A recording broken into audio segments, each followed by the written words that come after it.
Luzon, Visayas, Mindanao at buong mundo. Ngayon ay Martes, April 29, 2025. Ako si Barbie Mulak at ito ang Balitang A to Z. Hinihinalang Chinese spy nahuli sa Intramuros, Maynila. Posibleng pang-espiya sa halalan, iniimbestigahan ng NBI. Tatlong suspect sa tangkang panloloob sa isang jewelry shop sa Binondo, arestado. Mga kawatan, nagpanggap pang mga pulis. Justice Secretary Remulla at apat pang opisyal nais paimbestigahan ni Senator Marcos sa Ombudsman dahil sa pag-aresto ng ICC kay former President Duterte. Nominee ng Ambumbero ng Pilipinas sa party list, patay sa pamamaril ng riding in tandem. Sa showbiz, 69 na kandidata ng Miss Universe Philippines nagpasiklaban sa preliminary competition. At silipin mga eksena sa back-to-back red carpet premiere ng Untold movie ni Jody Santa Maria at ng Sunshine movie ni Maris Racal.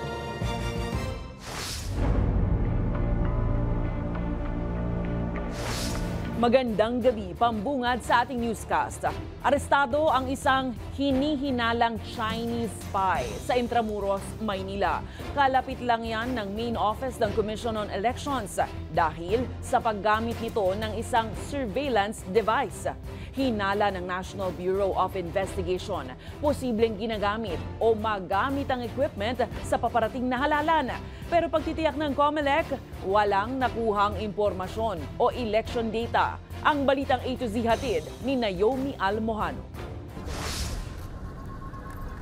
Arestado ngayong Martes ng National Bureau of Investigation ang isang hinihinalang Chinese spy sa labas lang mismo ng headquarters ng Commission on Elections sa Intramuros, Maynila. Kinilala ng NBI ang suspect bilang si Tak Hoy Lao na nag-ikot muna malapit sa labas ng COMELEC at kumuha ng mga larawan. Nakumpiska sa kanya ang isang equipment na kung tawagi International Mobile Subscriber Identity Catcher na nakakasagap naman ng mga text messages. Kaya nitong higupin sa distansya na 500 meters to 3 kilometers lahat ng aktibong mobile gadget na gumagana. Ayon sa NBI, ilang araw na nilang minamanmanan ng lalaki na nag-ikot na rin sa Makati at Bikutan. Aminado ang ahensya na nakababahala at banta sa pambansang seguridad ang natuklasang spy operations. Ayaw nating mag-jump into conclusion na they are obtaining critical information, sensitive information. Pero sa tanong kung may kinalaman at banta nga ba ito sa halalan? We are not discounting a possibility na magagamit itong nakuha niyang data to affect our elections. I do not want to confirm our fears regarding foreign interference, but who knows? This could be it. Matatanda ang isiniwalat kamakailan ng National Security Council ang umano'y information operations ng gobyerno ng China dito sa bansa na posibleng nakakaapekto sa halalan. Sa kabila nito, tiniyak ni COMELEC Chairman George Erwin Garcia na walang nakompromiso sa kahit anong sistema nila at secured ang lahat ng election data. Sa ngayon, isa sa ilalim ang nakumpiskang device sa cyber forensic investigation para malaman kung ano na ang nakuha nitong impormasyon. Habang makaharap naman ang naarestong dayuhan sa reklamong paglabag sa Espionage Law at Data Privacy Act ng Cybercrime Law. Para sa Balitang A to Z, Naomi Almohano. Arestado ng mga pulis ang tatlong suspect sa tangkang panloloob sa isang jewelry shop sa Binondo, Maynila. Ang mga kawatan, nakasuot pa ng police uniform habang nagmamanman sa lugar. Si Kim Salinas, may Balitang A to Z. Parehas naka-face mask sila nga yan. Mapapansin sa CCTV video ang suspect na nakasuot ng uniforme ng pulis na umaaligid sa bahaging ito ng Binondo madaling araw ng April 28. Yun pala ay nagmamatyag na ito at naghahandang sumalakay. Maya-maya may kasama na itong isang SUV. Merong isang suspicious vehicle, ang make niya is kulay pula, isang sedan, na lulan ang pulis. Ngayon, during the time, nag-oblasita yung tropa natin, nagduman po yung Mirage sedan po ron. And then, casually, yung normal na interaction. Yung mga yon, hindi pala police kasi may nakitang mga explosive na dun sa cup holder nila. Nung tinatanong na ang mga sakay ng kotse kung saan ang operation nila at saang police station sila naka-assign, ay paiba-iba na ang mga sagot. Dito na hinold ang mga suspect at isinailalim sa verification at investigation. Lumalabas sa investigasyon ng ating Manila Police District na andun sila sa Binondo kasi may bibirahin sila na jewelry shop at saka yung may-ari sa parang kukunin nila. Nahulihan ng mga suspect ng mga baril at 2 granada, maging mga police uniform na kanilang ginamit sa naunsyaming operasyon. Nakita lang namin doon sa nila is Operation Tintoy. And itong grupo na ito is nag-start way back 2024. Yung isang dismissed na police dyan is meron ng warrant for murder case nangyari sa Bulacan. Napag-alamang ding sangkot sa iba pang krimen sa Metro Manila at mga kalapit na probinsya ang nasabing grupo. They have involvement to so many crimes po.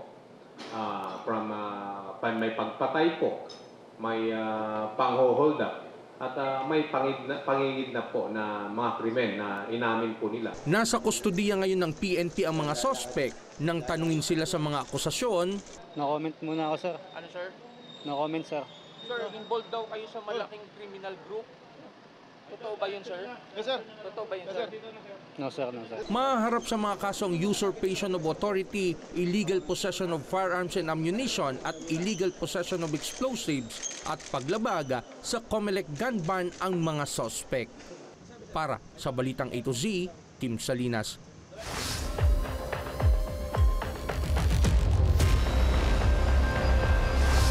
Nais paimbestigahan ni Senator Amy Marcos sa ombudsman si Justice Secretary Jesus Crispin Remulla at 4 pang opisyal ng gobyerno dahil sa umano'y pakikipagsabwatan sa pag-aresto kay dating Pangulong Rodrigo Duterte. Batayan sa panibagong findings ng Senate Committee on Foreign Relations. Ayon pa sa Senadora, nagpapakawala umano ng diversionary tactics ang Marcos Jr. administration para ilihis ang atensyon ng publiko. Ang Balitang A to Z ni Ace Cruz. Pinaimbestigahan ni Senate Committee on Foreign Relations Chairperson Senador Amy Marcos ang ilang miyembro ng kabinete at iba pang sangkot umano sa pagsuko kay dating Pangulong Rodrigo Duterte sa International Criminal Court o ICC. Sa panibagong findings ng Senate Committee on Foreign Relations, inirekomenda ni Marcos na imbestigahan ng ombudsman sina Justice Secretary Jesus Crispin Remulla sa umunoy paglabag sa Anti-Graft and Corrupt Practices Act. Maliwanag na napakadaming kondisyon, kwalifikasyon at requirement na isinaad ng ating Korte Suprema doon. Kahit hindi sila korte, naghahatol sila na halos sila ang naging husgado.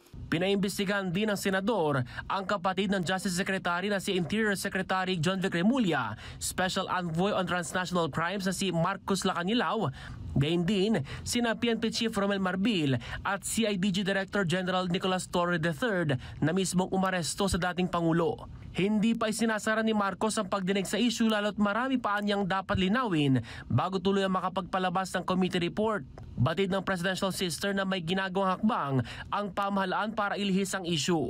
Ang alam ko, may utos talaga sa admin media na i-divert at mag-squid tactics ng bonggang-bongga, i-divert sa iba't ibang balita tulad ng mga sagupaan, yung fake news nga na tinake over na, yung kung ano-anong mga isla at islet, tapos yung balita ng 20 pesos rice, sinabay-sabay para ilayo sa tunay na problema.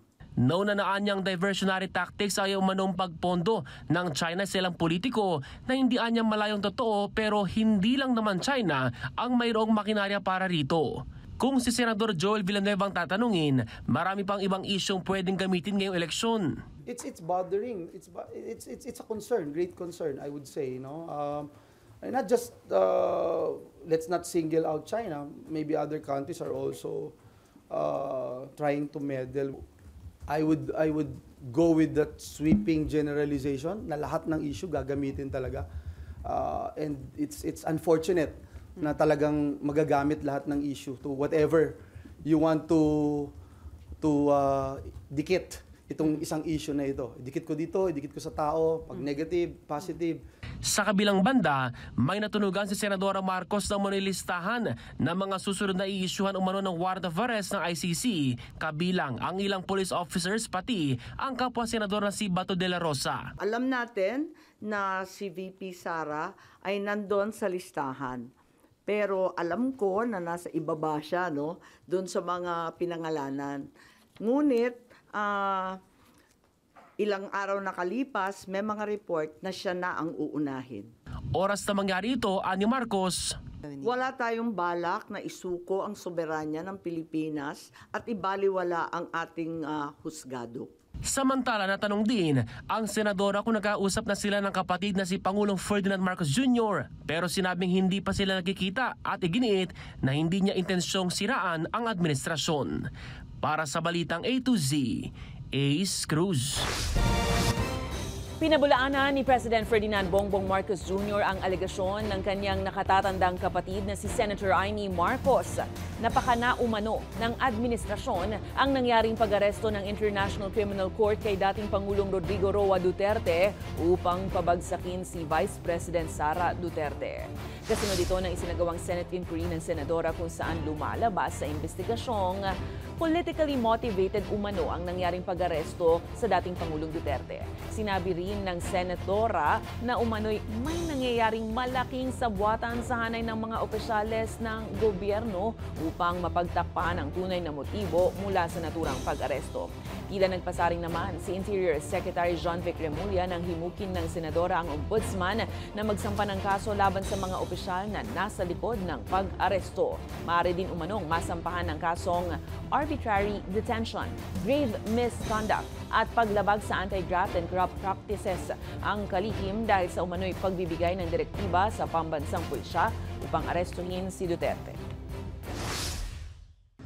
Everyone's entitled to their opinion. I disagree. Thank you very much. Yeah, well, I'm happy that she believes in due process. Unlike the people that she's defending, at least she wants to go through the due process of how charges are filed and how guilt is ascertained. Of course, anytime, I have nothing to hide. Sa iba pang balita, naniniwala si Senator Joel Villanueva na dapat pa ring harapin ni dating presidential spokesperson Harry Roque ang mga kasong ipinupukol sa kanya. Ito'y matapos ng sampahan ng Department of Justice ng non-bailable qualified human trafficking si Roque at iba pa na may kaugnayan umano sa iligal na Pogo Hub sa Porac, Pampanga. Nirerespeto naman ng senador ang DOJ sa pagsasampa ng kaso laban sa personalidad at umaasang gugulong ang hustisya sa bansa at mapapanagot ang mga nasa likod ng iligal na gawain. Bunga rin anya ito ng pagtutok ng Senado sa pamamagitan ng kaliwat-ka ng pagdinig sa Pogo issue. Ang sa akin lang, lahat ng karapatan ng akusado nandyan, meron. So, for me, better pa rin na harapin itong kaso.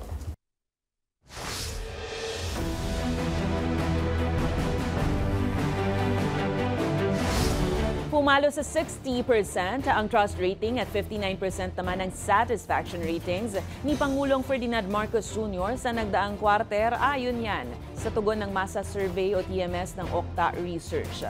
Bagay na ikinatuwa naman ng Malacanang na kinalabasan nga ang survey dahil patunay lamang umano na epektibo at nasisihan ng taong bayan sa pamumuno ni PBBM. Sinagawa ang survey noong April 2 hanggang 5 gamit ang face-to-face interviews sa 1,200 na respondents. Hinihimok ni President Ferdinand Bongbong Marcos Jr. ang mga bagong graduate na kadete ng Philippine National Police Academy o PNPA na magpakatotoo sa kanilang tungkulin para sa Pilipinas at mga Pilipino. Kayo magsisimula na silang manilbihan bilang mga ganap na pulis. Sinabi yan ng Pangulo ng pangunahan ang graduation ceremony ng PNPA Class C Naglawin 2025 na siyang itinaaw sa Camp General Mariano Castañeda sa Silang, Cavite. Binigyang diin ng Pangulo sa kanyang talumpati ang pagpapanatili ng katatagan sa kanilang sinumpaang tungkulin, kabilang na ang serbisyong publiko, karangalan at hustisya kahit paanya, mahaharap sila sa mga pagsubok sa kanilang karera bilang alagad ng batas. Ang sinaglawing class of 2025 ay ang mga kauna-unahang batch ng PNPA na nakatakdang madestino sa loob mismo ng pambansang pulisya. Imbis po yan sa Bureau of Fire Protection at Bureau of Jail and Management Penology.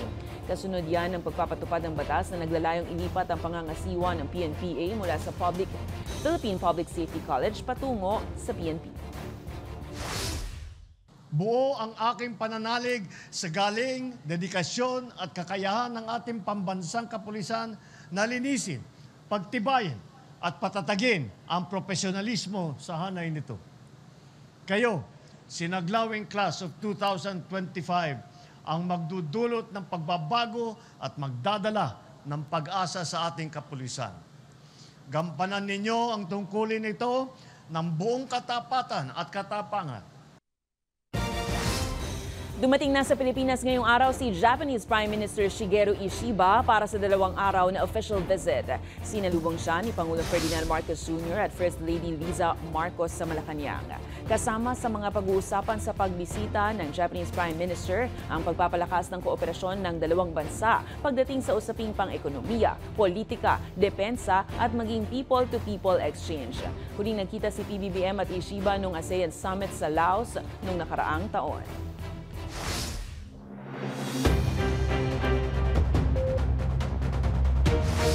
Dalawang araw bago ang Labor Day, umaapela si Senate Committee on Labor Chairperson Senator Joel Villanueva sa Kamara na ipasa na ang 100 peso daily minimum wage hike na nauna nang lumusot sa Senado. Ayon kay Villanueva, kailangan ito para matulungan kahit papaano na madagdagan ng maliit na sahod ng mga manggagawa sa gitna ng pagtaas ng mga bilihin.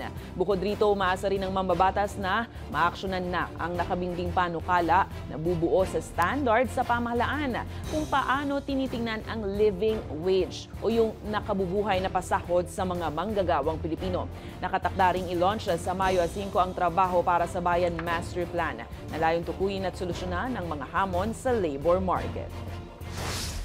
Ipasa din po ito nang sa ganon maibsan yung kalunos-lunos na situation ng ating mga manggagawa na talaga namang napakahirap ng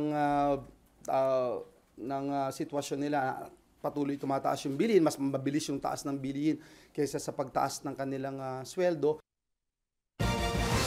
Good news naman po mga ka-A to Z, magpapatupad ng libreng sakay ang LRT1, LRT2 at MRT3. Simula po yan bukas April 30 hanggang May 3 bilang pakikisa sa Labor Day. Ayon kay Pangulong Ferdinand Marcos Jr., ito'y bilang pagkilala sa sakripisyo ng mga manggagawang Pilipino ngayong nalalapit na Labor Day o Araw ng mga Manggagawa. Magtatagal ito ng 4 na araw, ngunit wala pa namang inilabas na anunsyo sa oras ng libreng sakay.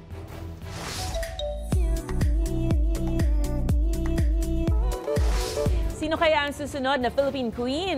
Umarangkada muli ang puksaan ng mga kandidata sa Grand Preliminary Competition na nangyari sa Newport Performing Arts Theater sa Pasay City. Mainit ang labanan sa pasarela, suot ang kanilang 2-piece purple swimsuit habang dazzling ang gabi sa nagagandahang evening gowns. Nagsilbing host naman si Miss Universe Philippines 2024 Chelsea Manalo, katandem ang TV host personality na si Christensen Lia. The showdown sets the stage for the big Coronation Night sa May 2 na po yan, nagaganapin naman sa Mall of Asia Arena. Susunod, nominee ng Ang Bumbero ng Pilipinas Party List, patay sa pamamaril ng riding in tandem. At sa ibayong balita, conclave para sa pagpili ng susunod na Pope, tinakda ng Vatican sa May 7. Abangan ang kumpletong ulat sa pagbabalik ng Balitang A to Z.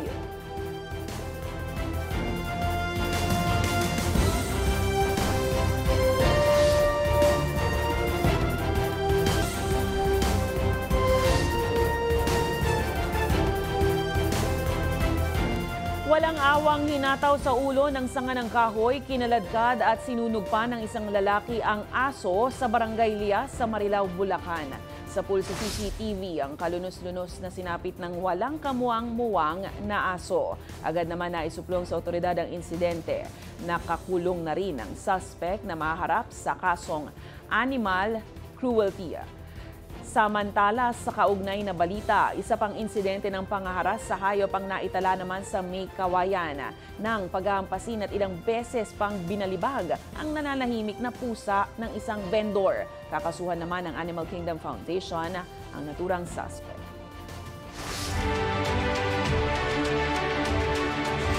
Patay sa pamamaril ang second nominee ng ang bumbero ng Pilipinas na si Leninsky Bacud sa Barangay 435, Sampaloc, Maynila. Batay sa investigasyon ng Manila Police District Station 14, nasa loob umano ng covered gym ang biktima matapos pagbabarilin ng dalawang riding in tandem. Bukod sa biktima, nakaengkwento rin ng mga pulis na residente sa lugar ang mga salarin at ilang sasakyan ang tinamaan ng bala. Patuloy namang iniimbestigahan ng Manila Police District Homicide Division ang nangyaring insidente. 13 days nga bago ang halalan, lalo pang umiinit ang politika. Kaya naman double time na rin ang Commission on Elections sa pag-i-issue ng show cause orders kaugnay ng vote buying incidents na umano'y talamak na sa iba't ibang LGU. Ang balitang ito ni Naomi Almohan. Na-overwhelm na kami, tutuusin. Kulang-kulang 2 linggo bago ang 2025 midterm elections, aminado ang Kontrabigay Committee ng Commission on Elections na natatambakan na sila ng trabaho. Partikular na sa mga show cause order na kailangang i-issue laban sa mga kandidatong posible namang namimili ng mga boto. Mahigit 200 show cause orders na ang inilabas ng COMELEC.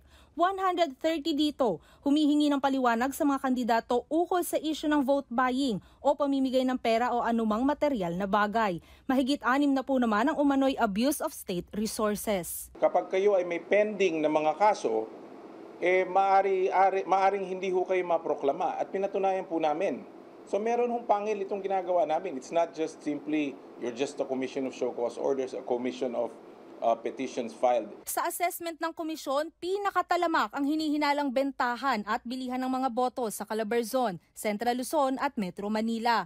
Ilan sa mga nasilbihan na ng show cause orders ang mayoralty candidates sa iba't ibang LGU, gaya ni Hani Lacuna, Isko Moreno at Sam Versosa sa Maynila, Stella Kimbo sa Marikina at iba pa. Nakatakda naman ang komite na maglabas pa ng mga karagdagang show cause order bago matapos ang linggong ito. Para sa Balitang A to Z, Naomi Almohano.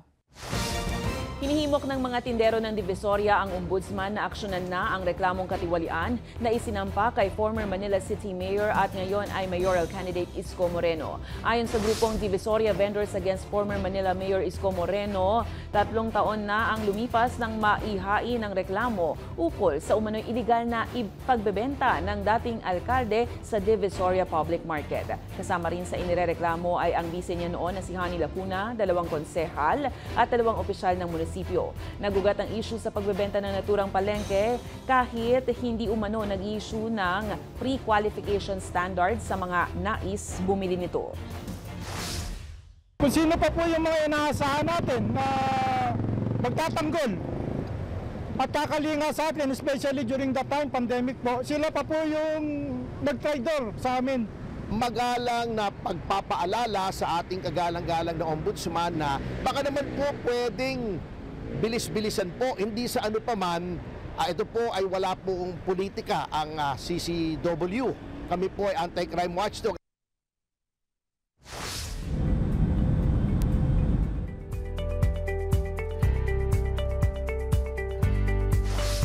Itinakda na ng Vatican sa May 7, 2025 ang Sagradong Conclave na siyang proseso ng pagpili para sa susunod na lider ng Simbahang Katolika.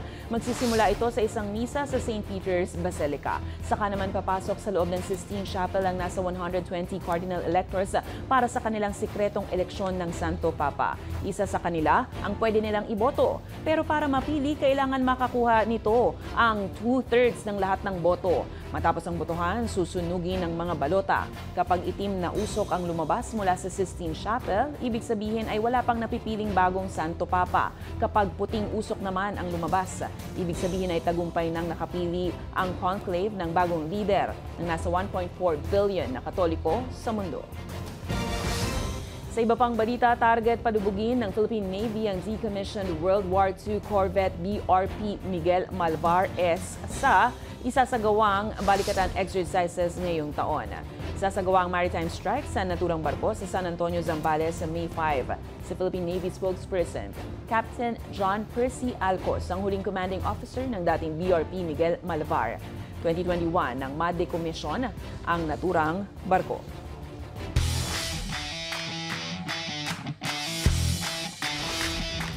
Bigong makapasok ang Filipino Olympian pole vaulter EJ Obiena sa podium sa Diamond League's Xiamen Leg sa Xiamen Egret Stadium sa China. Nagtapos ang laban ni Obiena bilang 7th place sa unang 15-leg tournament. Malinis na natapos ni Obiena ang 5.42 meters at 5.62 meters sa dalawang attempts. Gayunpaman, kinapos sa 5.72 meters ang kanyang ikatlong attempt. Sa aming pagbabalik sa showbiz, muling pagbabalik sa big screen ni Asian Academy Creative Awards awardee Jody Santa Maria sa salubungin ng sigaw. At kapamilya actress Maris Racal, bakit nga ba napaluha sa premiere ng kanyang pelikula? Manatiling nakatutok, kayo ay nanonood ng Balitang A to Z.